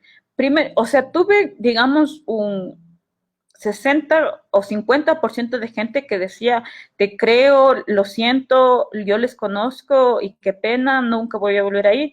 O un 40% de gente que decía, eres una mentirosa, solo quieres llamar la atención, eres una envidiosa, no te creemos, yo le conozco, yo les he visto al Fernando y esto jamás haría y que ojalá te metan presa y cosas así. Y ese era mi miedo también, porque como por ser figura pública, yo sabía que iba a pasar eso. Comenzaron a contactarme inmediatamente de medios de comunicación que tienen un alcance nacional muy grande para decirme, todos querían la primicia de la noticia. Entonces, y yo asustada les decía, no, yo no voy a hablar. Y mi cuñada me dijo, no digas nada hasta que no consigamos un abogado o abogada, lo que sea. No podemos, no puedes hablar, tienes que, o sea, por poco y cierro la cuenta. Digo, no, cerrar la cuenta sería peor. Y después de eso, con el pasar de los días, pero con el pasar de los días, digo 2, 3 días, se contactaron conmigo varias mujeres, decenas de mujeres, a decirme, yo te creo, porque a mí también me pasó. Fernando a mí también me acosó. Fernando a mí también me toqueteaba. Fernando a mí también me besó a la fuerza. Fernando me quiso hacer esto, pero eran decenas, o sea, no era una, no eran dos, eran decenas. Y unos comentarios son públicos, yo los tengo posteados también en Facebook, esos comentarios públicos que me mandaron de 8 mujeres y cada una de ellas contando su historia de agresión, de acoso por parte de Fernando. Entonces yo dije, no estoy, o sea, no estoy loca, no estoy sola. Y lastimosamente lo que me pasó a mí le pasó a decenas de mujeres. Y lo que dije, lo que hice, va a evitar que les pase a otras personas, porque yo pensé que había sido solo conmigo. Pero cuando me di cuenta que esto era una cuestión, que él era un agresor sexual serial, dije, no, esto tiene que saberse porque hay posibles víctimas que pueden estar pasando por lo mismo. Y eso te ayudó a ti también a sobrellevar. Bueno, la pregunta que te quiero hacer, si eso te ayudó a ti a sobrellevar también como un poco la culpa, el proceso que tenías y si te dio fuerza para seguir, digamos, en la lucha legal en la que te encuentras. Y quiero hacer también aquí un paréntesis para decir que justamente a las mujeres que nos violentan, romper ese silencio no es tan fácil porque inclusive es de exponernos a más violencia. Es lo que siempre decimos aquí en Ruta Feminista, romper ese silencio requiere de mucha fuerza porque sabemos que después de ser violentadas vamos a seguir siendo violentadas por el sistema, por la opinión pública, por otras mujeres que no nos crean, sobre todo y ante todo cuando el personaje es un personaje público con poder, pero al mismo tiempo sucede esto que romper el silencio ayuda a que otras mujeres sigan rompiendo ese silencio y que se encuentren y en un proceso también no solamente de búsqueda de justicia, sino de sanación interna y personal, puedan encontrarse, reencontrarse dentro de este dolor, ¿no? Porque es un dolor y es digamos, una lucha en la que te encuentras con otras mujeres que deciden también romper el silencio sobre el mismo agresor o sobre otros agresores. Entonces, este proceso de salir en Twitter, de contar tu historia, de inclusive ya tomar esa decisión, ¿no? Para seguir como las medidas, digamos, en búsqueda de una justicia o de una reparación, te ayudó el haber roto ese silencio. Claro, como tú dices, el romper el silencio es como estar encerrada en un cascarón, pero un cascarón muy, muy duro, muy duro. Y cuando logras romper, es como ver el mundo de otra forma y es como renacer y las cosas te presentan de manera distinta. Y como tú bien dices, o sea, se contactó conmigo decenas de personas, de chicas, de mujeres que me decían, hace 20 años Fernando me hizo eso, hace 30 años, hace 40 años, o sea, esta persona venía acosando y violentando a mujeres sexualmente décadas. Entonces, yo me asusté un montón porque nadie había hablado. Unas mujeres de teatro, o sea, actrices, me decían, ese es un secreto a voces. Todo el mundo sabe que él hace eso, pero nadie lo dice. Todo el mundo prefiere decir, no, no, sí, él es un viejito picarón, es un viejito morboso, es un viejito verde, pero inofensivo. No, ninguna acción de estas es inofensiva. Ninguna agresión es inocente, ninguna. Por más leve, digamos que sea, primero no hay agresión leve, porque la agresión te agrede y te duele y te marca. No importa si solamente fue un roce que tú no querías. Las agresiones siempre son agresiones y nunca las vamos a poder poner en escalas. Son agresiones y punto. Y no están bien y no deben ser pasadas por alto. Ahora lo entiendo. Y también, como tú dices, esto dio pie para que muchas personas, hombres y mujeres, y también muchos hombres, eso me llama mucho la atención, muchos hombres me llamaban a contar, o sea, me escribían mensajes. A mí también me violaron y tú eres la primera persona a la que se la cuento. Tengo 50 años. Otra decía, ayúdame, mi hija fue violada y yo no sé qué hacer porque ella no quiere hablar. Otra me decía, mi papá me viola y no sé cómo salir de aquí. Y de esos también tuve decenas de mensajes donde me decía, gracias por contar esto porque me da fuerzas y ahorita mismo voy a denunciar a mi violador, que es mi esposo, y cosas por el estilo. Y muchos de ellos me llamaban, me decían, por favor, puedo timbrarte un rato, quiero contar contigo, unos solo querían contarme, otros querían saber cómo hice justamente para romper ese silencio. Todos me preguntaban, ¿cómo hice para romper el silencio? No lo sé, solo sé que en mí nació una fuerza que decía, basta, basta, mi vida no puede morirse, no, mi vida no puede acabarse por este hecho mientras mi agresor está feliz. Yo no debería haber pasado, nadie debe pasar por esto, nadie se merece esto y nadie merece que su vida sea tan rota, o sea, que hayan roto tanto su vida que quiera morirse. Nadie merece eso. Entonces, yo decidí, les decía eso.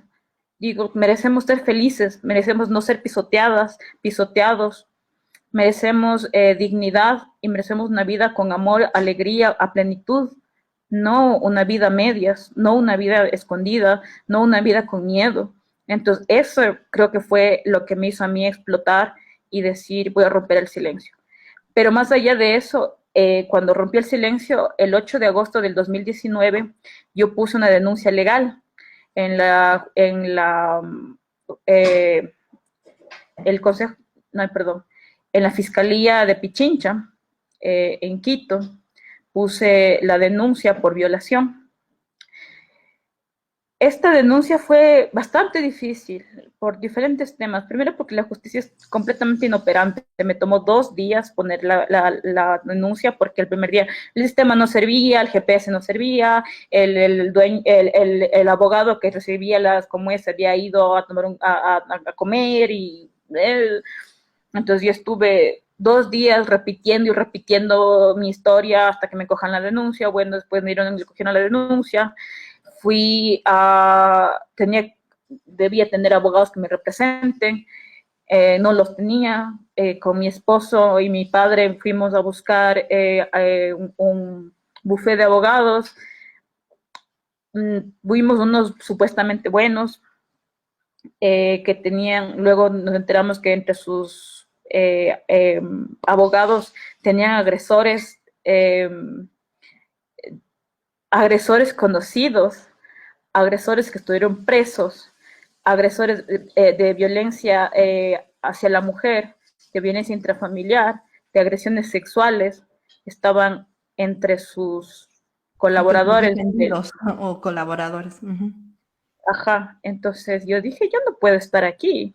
O sea, si yo estoy denunciando una violación, no me puede defender alguien que es un agresor de mujeres. E irónicamente, o más que irónicamente, esas coincidencias tristes, uno de ellos era el agresor de una amiga mía. Entonces yo lo conocía perfectamente. Y ellos recibieron mi paga y nunca hicieron nada cuando yo me retiré, porque ellos dentro del contrato decían que iban a dar un trato ético. Digo, ¿dónde está el trato ético si los agresores son los que van a defenderme? Digo, eso no es un trato ético. Entonces yo me retiré, jamás me devolvieron la paga y que no fue una suma pequeña. Luego fui donde otro bufete de abogados que igual no se pudo hacer por diferentes razones. Las abogadas no tenían tiempo y bueno, entonces era un peregrinar buscando a alguien que me apoye, no tenía el dinero suficiente, en este momento no estaba trabajando, mi esposo es servidor público, no tenía el apoyo de mis padres también, pero tampoco es que teníamos las cifras que ellos pedían, son cifras exorbitantes. Entonces me fui a la Defensoría Pública y dije, voy a probar aquí. Tristemente, el día que yo fui a la Defensoría Pública, me atendió una persona que pudo resarcirse en sus actos, así que no quiero dar su nombre, que luego me apoyó mucho. Pero fue una persona que no tenía nada de conocimiento sobre violencia de género, que no tenía un poco de nada de empatía, ni nada de, ni siquiera compasión, porque lo que me dijo fue, vea, niña, no pierda el tiempo, vaya a su casa, doble rodillas y rece para que ese dolor se desaparezca, porque aquí no va a lograr justicia. Aquí va a perder el tiempo, va a perder dinero y lo único que va a hacer es conseguir nada. Mejor vayas a su casa.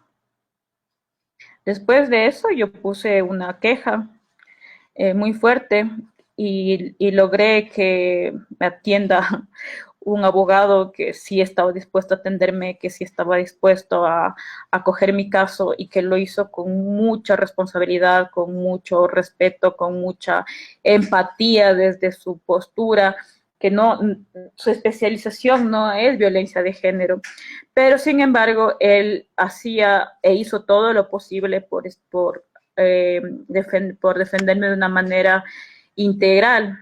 A él sí quiero dar un agradecimiento y un reconocimiento público al doctor José Núñez de la Defensoría Pública. Él fue mi abogado y me ayudó muchísimo, muchísimo, muchísimo.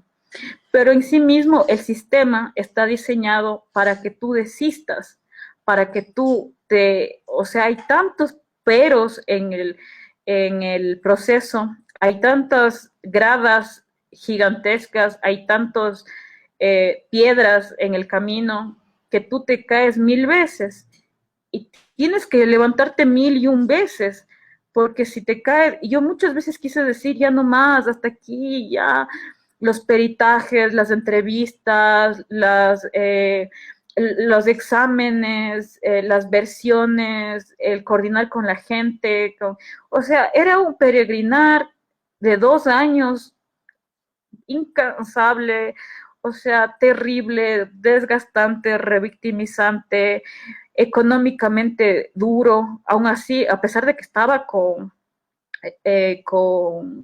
Defensoría Pública, que es gratuita, que es la defensa que todos tenemos derecho por ser ciudadanos ecuatorianos, aún así... Los peritajes en todas las vueltas, de movilizarte, en comunicarte, o sea, son gastos financieros reales.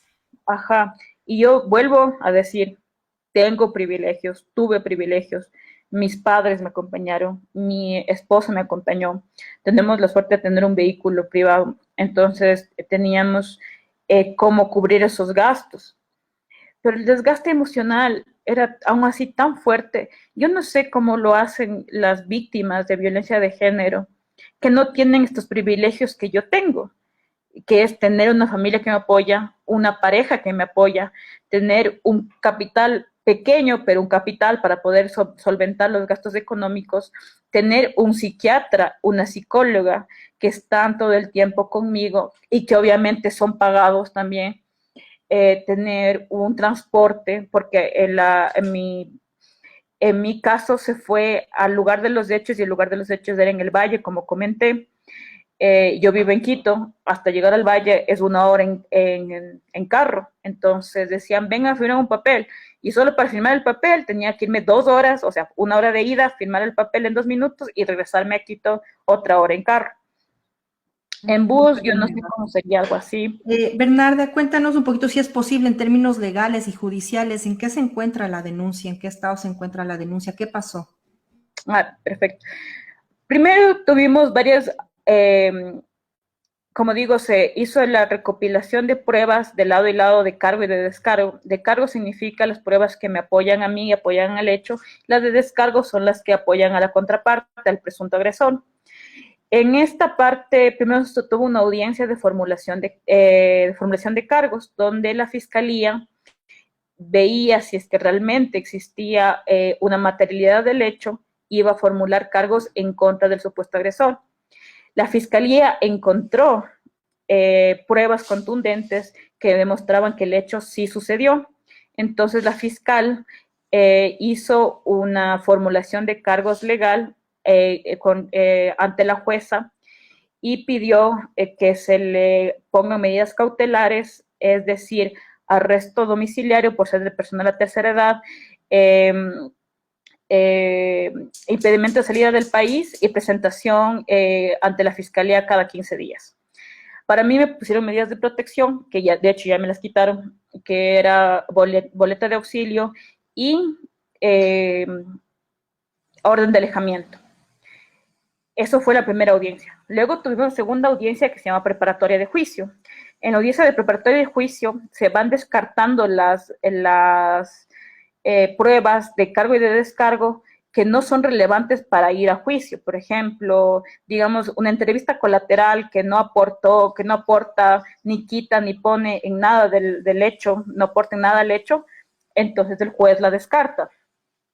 ¿Qué sucede? Pasó que en esta audiencia no estaba la jueza que me correspondía, que me habían dado para mi causa, sino estuvo un juez que no tenía nada de conocimiento, un juez de lo penal que no tenía ningún conocimiento en violencia de género, y él se limitó a hacer como si fuese, digamos, un robo, y las pruebas tenían que ser exactas, y por la CIDH dice, y la ONU también dice, que una mujer que es violentada tiende a confundir los eventos, las fechas, la linealidad de los actos, entonces que inclusive se puede aceptar que una mujer cambie de versión hasta 3 veces, y también se puede aceptar que una mujer que ha sido violentada, y más si ha sido violada, puede no acordarse de la hora, de la fecha exacta.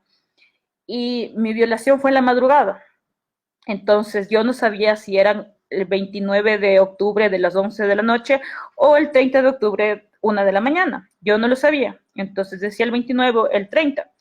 Por esta razón descartaron mi versión y descartaron las versiones de mis padres por decir palabras chiquitas que no concordaban supuestamente con el hecho. Pero el hecho estaba ahí. Simplemente ellos decían sinónimos. O sea, por ejemplo, solo por poner un ejemplo. Mi padre dijo, ella llegó a la casa y luego nos contó. Mi madre dijo, ella llegó a la casa y después de una semana nos contó. Yo dije, llegué a la casa, pasó un tiempo y les conté a mis padres. Pero como ocupamos la palabra después, luego y pasó un tiempo y ninguno especifica cuánto tiempo pasó, y la especificación que hace mi madre como de una semana dice que no corresponde con el luego y el después, entonces queda descartada esa prueba. Con argumentos tan absurdos como esos, me comienzan a descartar las pruebas.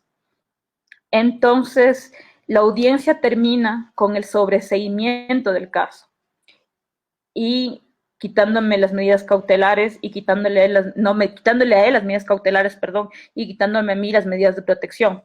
¿Esto qué quiere decir?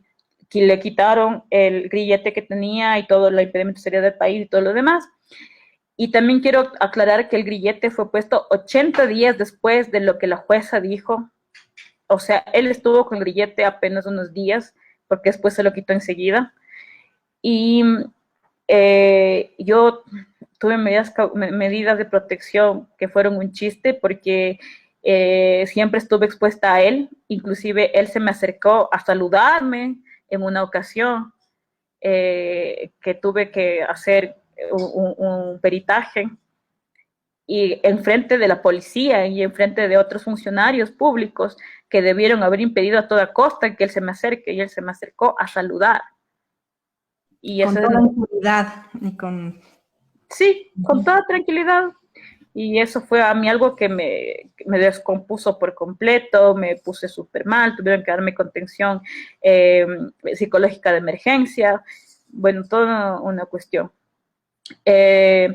Entonces el hecho, como decía, quedó en sobreseimiento. El sobreseimiento significa que el caso queda descartado porque el juez nuevo no ve materialidad del hecho, que las pruebas que descartó son suficientes para no encontrar una materialidad.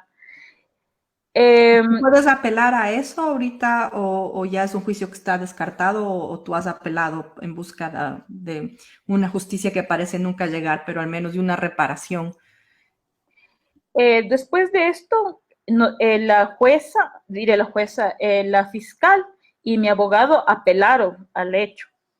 pero hay una interpretación nueva de una ley que da la Corte Constitucional que dice, una vez que la audiencia haya terminado, se dicta la sentencia y pasada la dictada, 3 días después de que se dicte la sentencia, tienen que apelar, hasta máximo 3 días después.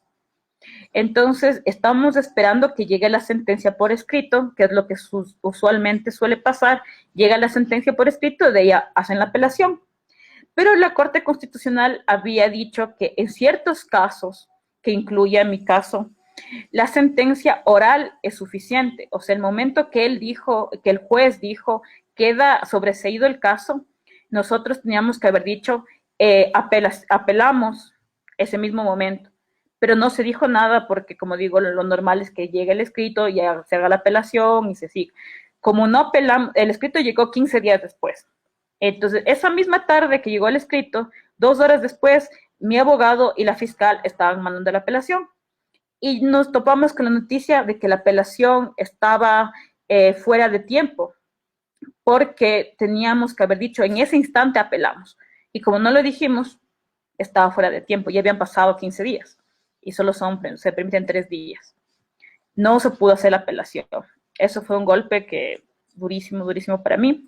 Pero hay otro recurso, el recurso de hecho, que puso la fiscal, y el recurso de hecho fue aceptado. Entonces, eso quiere decir que el caso pasa a las cortes provinciales, y que las cortes provinciales son las que se van a encargar de ver si hubo o no hubo alguna incongruencia o estuvo mal llevado el caso, no solamente la última audiencia, sino todo el caso, y van a poder comprobar que hubo un montón de violaciones al debido proceso, a los tiempos procesales, a la revictimización hacia mí. O sea, hay un montón de violaciones dentro de la ley, como de cómo se lleva un caso de violación. Entonces, eso lo van a analizar un tribunal de jueces provinciales. Estamos en este punto de que nos acepten bueno, ya nos aceptaron este recurso, el recurso de hecho, pero tiene que llevarse a cabo. Aún no se ha llevado a cabo, aún las cortes no han hecho un dictamen sobre este recurso. Estamos a la espera de que esto pase. Entonces, seguimos todavía en pie de lucha, tenemos como digo, esta nueva oportunidad, y podemos, por suerte, la fiscal puso a tiempo este recurso y podemos seguir en la lucha judicial, que es diferente a la lucha social. En la lucha judicial, para encontrar, tal vez, encontrar algo de justicia. Y la reparación, yo ni siquiera sé que si una reparación se llega a dar, si ni siquiera justicia encontramos, la reparación la veo muy poco probable. Pero ese es el punto en el que estamos judicialmente en este momento.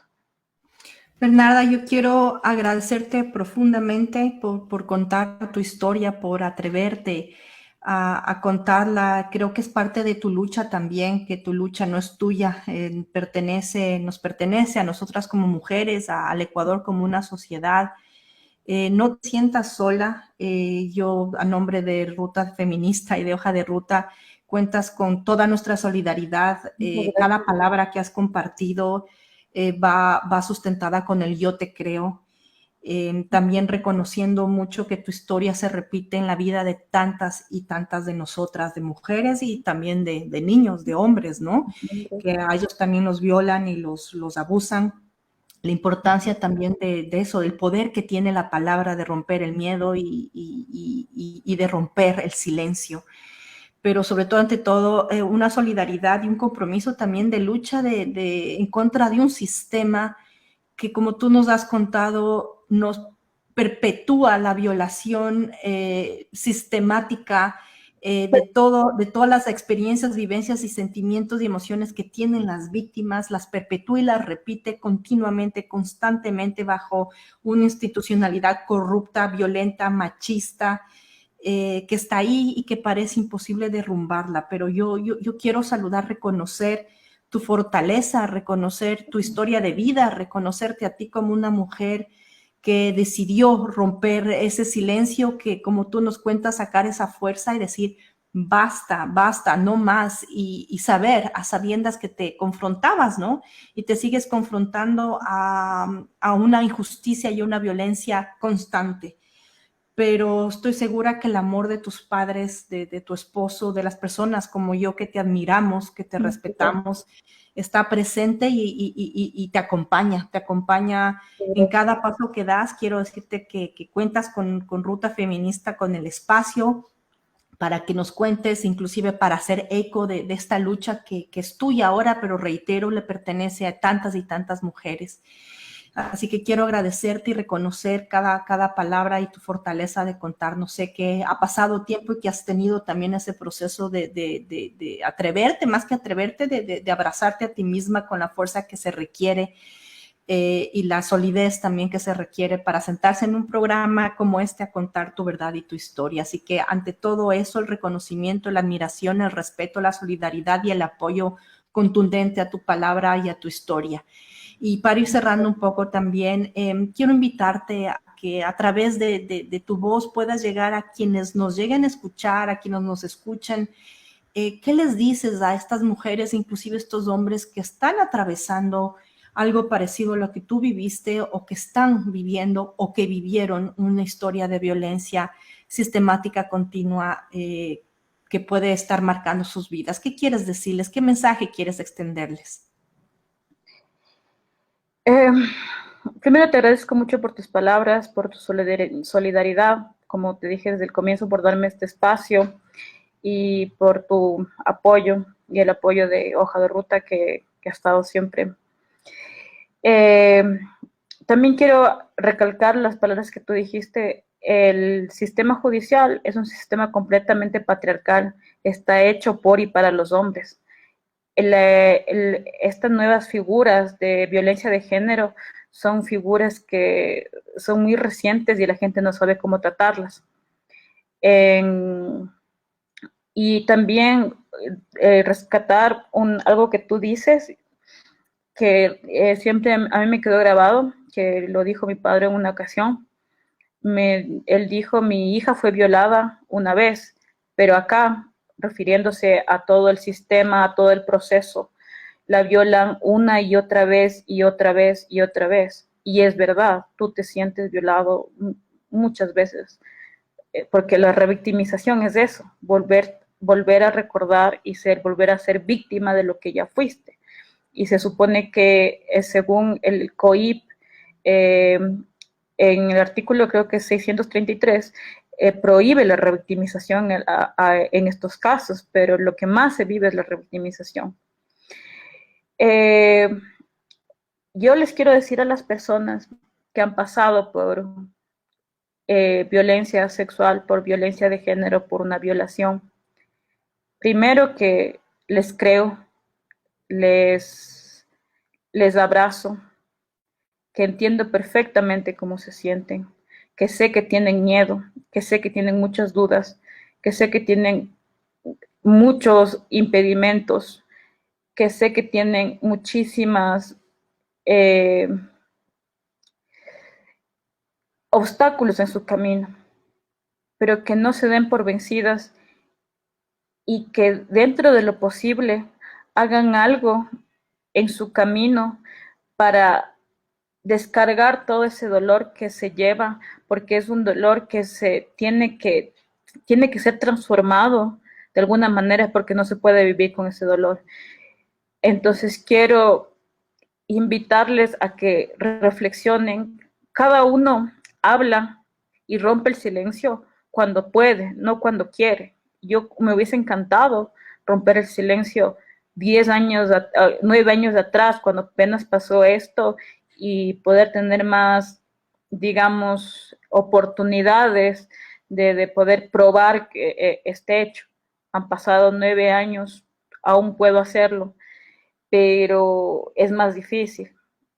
Entonces, les invito a que piensen en una vida libre de violencia y que sientan que merecen, porque todos merecemos una vida libre de violencia, libre de estas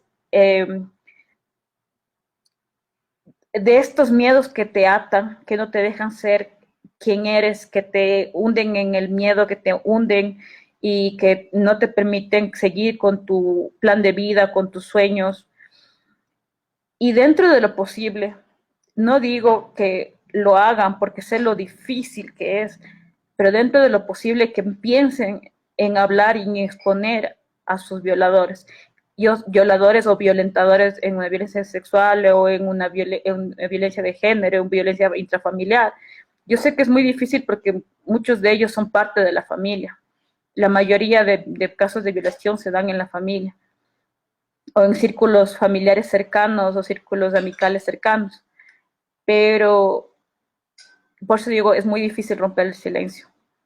Pero al menos si pueden tomar terapia, la terapia a mí me ha servido muchísimo, la terapia psicológica, a mí me ha servido un montón para poder procesar muchos miedos, muchas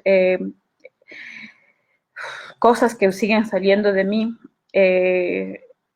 traumas, la violación te dejó un trauma muy fuerte.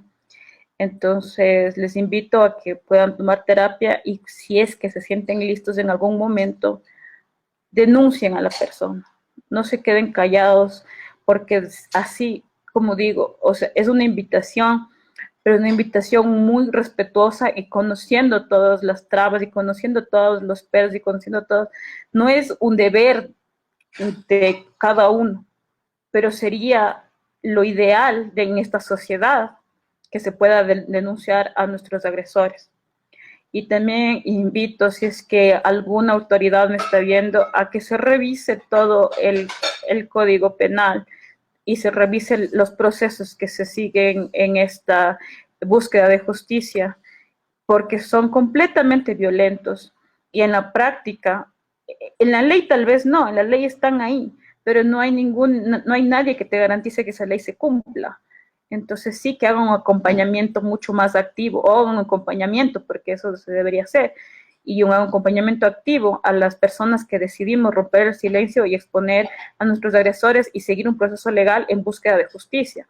Y como digo, a las otras personas las abrazo, las creo, y las invito. Si quieren romper el silencio, pueden hacerlo también en una hoja, sacar, vomitar todo lo que tienen, después de esa hoja romperla o quemarla o que sea el primer paso para luego comenzar a hablar no solamente al papel, sino hablar hacia las demás personas que puedan escucharles. Porque siempre, siempre va a haber alguien que va a creer en ustedes y que son personas valientes por haber sobrevivido con toda esta carga. Eso lo quiero decir a todas las personas que han sido violentadas y que les abrazo mucho, mucho, mucho, porque sé lo que están pasando, sé exactamente lo que están pasando y se puede y merecen vivir mejor. Así es, Bernarda. Yo a ti te extiendo un abrazo fuerte y te reitero, Ruta Feminista está aquí para apoyarte, para acompañarte y bueno, que nos cuentes cómo va el proceso después de toda esta travesía también. Reitero la solidaridad, la fuerza y nuestro acompañamiento en tu lucha, que deja de ser tuya y se vuelve una lucha colectiva de tantas y tantas mujeres y personas. Así que estamos en contacto, Bernarda. Muchísimas gracias. Mi solidaridad, mi admiración y mi respeto profundo por tu lucha, por tu valentía y por tus ganas de vivir. Que queden las ganas de vivir siempre y que reluzcan. Y nos despedimos en este programa que ha sido largo, pero muy necesario, desde la voz propia, el relato propio de Bernarda, de su historia, que ojalá invite a muchas personas, mujeres que nos estén escuchando, que llegan a escucharnos, a tener su proceso personal único, pero que les permita no solamente romper el miedo y el silencio, sino también que les permita abrir puertas para reconocer una vida digna, quizás soñando en justicia, en una reparación, pero una vida que puedan retomar y que pueda llenarlas también. Así que, Bernarda, gracias, estamos en contacto. Quiero agradecer como siempre y cada tarde a mi compañero César Armando Bermeo, que hace posible que este espacio salga al aire, a Hoja de Ruta por hospedarnos, en retrospectiva y al colectivo Voces por retransmitir estas voces, estas historias que son tan necesarias de conocer y que lleguen a todas, todos y todes ustedes, amigas, amigos y amigas que nos escuchan y que nos siguen por nuestros canales de Ruta Feminista en Facebook y en Twitter. Como siempre, pues les invitamos a este octubre que acabamos de iniciar. La próxima semana estaremos con otro programa con más voces de mujeres, con más historias de mujeres en sus luchas feministas y de vida, que tratan también de posicionar y nosotras también de hacer eco desde Ruta Feminista. Esperamos también que a través de estas historias logremos desmitificar lo que son las luchas feministas, también que les llegue a todas, todos y todos ustedes estas historias de vidas desde las voces de quienes conforman y hacen estas historias. Así poder, pues, ojalá algún día construir más feminismos políticos con políticas feministas, sobre todo cuando se trata de romper y erradicar las violencias de todo tipo. Les dejamos, como siempre, al final de nuestro programa con la canción Sin Miedo, compuesta e interpretada por Elvir Quintana, por Bernarda, por todas las mujeres que han sido violentadas y siguen siendo violentadas. Que resuene fuerte, nos queremos vivas, pero queremos vidas con dignidad y con justicia. Muchísimas gracias, Bernarda, gracias a todos y todas ustedes por escucharnos y hasta la próxima semana. Muchísimas gracias a ti, me despido. Gracias a todos por este espacio y por escuchar una vez más mi historia. Abrazos, Bernarda. Forma para estar informado. ¿Ya te cansaste de los mismos de siempre, de las noticias sesgadas, de los medios tradicionales, de aquellos que mienten? Pues espera, te presento a Hoja de Ruta. Somos una propuesta de comunicación diferente, más comunitaria, más veraz. ¿Quieres conocernos? Quédate aquí. Te prometemos información de calidad, contenido disruptivo, alianzas internacionales, comunicación comunitaria, investigación profunda y lo más importante, tú serás parte de nuestra comunidad. Somos Hoja de Ruta Comunicación.